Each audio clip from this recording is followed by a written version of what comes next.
Hi, I'm Julia, and this is my participation video for this week between the movie Arranged and the TED Talk between the two women.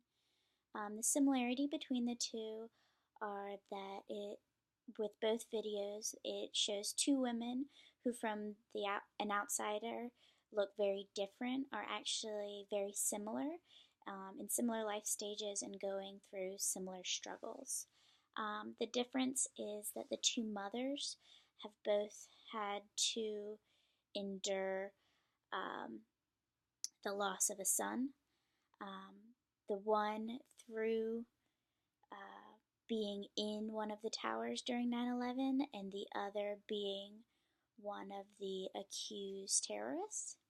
And the young woman is, while both entering arranged marriages, one is through the Orthodox Jewish Church, I think they call it a church.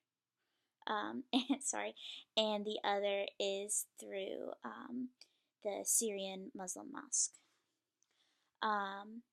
So to answer the questions, answer the first,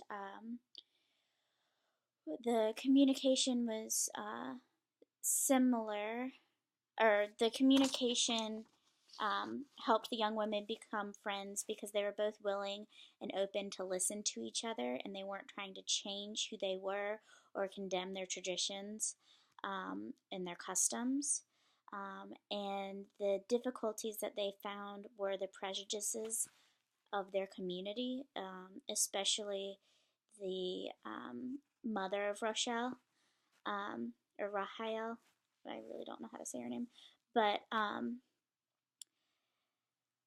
her mother was very uncomfortable having Nasira in the house. And the two mothers from the TED Talk,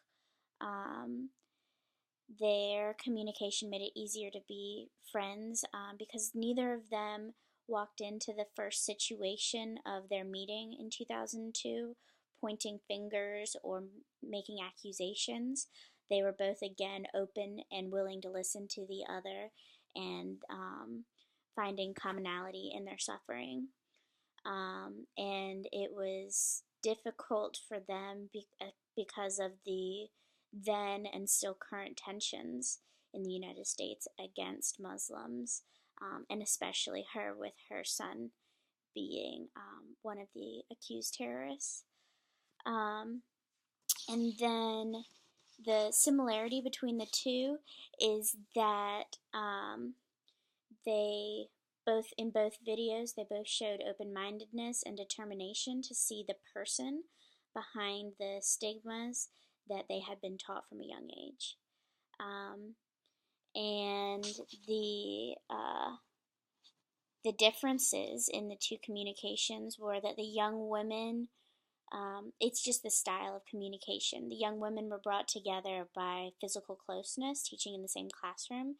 So they had a friendship that kind of grew over time and was slowly, and they learned about each other a little bit more every time that they met or that they hung out. And as they talked more and as they became more open with each other, they realized how much they had in common. And with the mothers, it was kind of like being dropped headfirst into a pool. They both knew off the bat that they had both suffered the loss of a son and bonded through that, and it was just a different kind of a friendship. And with that common suffering comes a different kind of openness that can be had by people who are willing.